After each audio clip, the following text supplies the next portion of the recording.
On les a vus le long du parcours de la flamme olympique rivalisant d'ingéniosité pour perturber la cérémonie.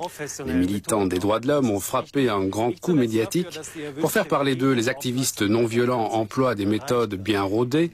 Tout est prévu, même des stages de formation, des ateliers de désobéissance civile où se croisent des militants de tout poil. Reportage Emmanuel Goubert. En quelques minutes, 30 activistes antinucléaires déterminés passent à l'action. Leur but, empêcher l'inauguration d'un centre d'enfouissement de déchets nucléaires. Un exercice grandeur nature organisé par le collectif des désobéissants. Il y a quelqu'un qui peut s'attacher au cou à ça ? Dans la ville, les participants sont militants de Greenpeace, faucheurs d'OGM ou anarchistes. Mais aujourd'hui, tout le monde joue un rôle. En jaune, ce sont les faux policiers venus déloger les manifestants. Pour retarder l'action des forces de l'ordre, les activistes se sont enchaînés les bras à l'intérieur d'un tube en plastique. C'est la technique du arm lock.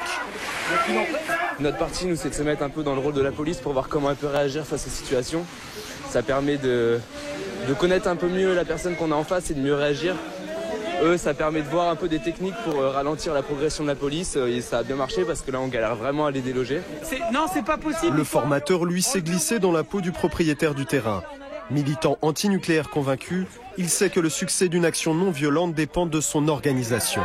Il ne s'agit pas d'être des martyrs, la police est la plus forte, il s'agit d'envoyer un message politique, donc de durer le temps qu'il faut pour faire passer ce message, pour alerter la population sur quelque chose qui est caché, qui est illégal, qui est illégitime, et puis finalement de lâcher l'affaire et de revenir plus tard. C'est la première bataille, c'est une bataille aussi de communication. Cette bataille, le collectif des désobéissants l'a gagnée récemment lors du passage de la flamme olympique à Paris. Sur ces images attachées au sol avec des menottes, c'était eux. Un cauchemar pour les forces de l'ordre. Donc vous êtes arrivé de manière anarchique. Après l'action, retour à la simulation avec les auditions de la police et la garde à vue. Un jeu de rôle beaucoup moins ludique pour les militants qui réalisent les conséquences judiciaires de leurs actes. Waouh, voilà quoi. Il y a une oppression vraiment mentale, psychologique, de dire surtout la pression, c'est surtout sur les risques qu'on encourt. C'est-à-dire que vous risquez, vous le savez sans doute, 1 an de prison ferme et 15 000 € d'amende. Moi, quand j'avais 18, 19, 20 ans, j'étais vraiment prête à aller au feu et à risquer la tôle. J'ai eu 6 mois avec sursis il y a 13 ans.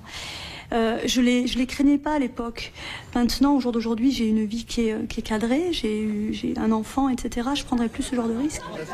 En 2 ans, plus de 500 personnes ont appris ces techniques au cours des stages. Une armée invisible, prête à passer à l'action pour empêcher l'expulsion de sans-papiers, retarder l'ouverture d'une centrale ou pourquoi pas, pour perturber le bon déroulement des JO de Pékin.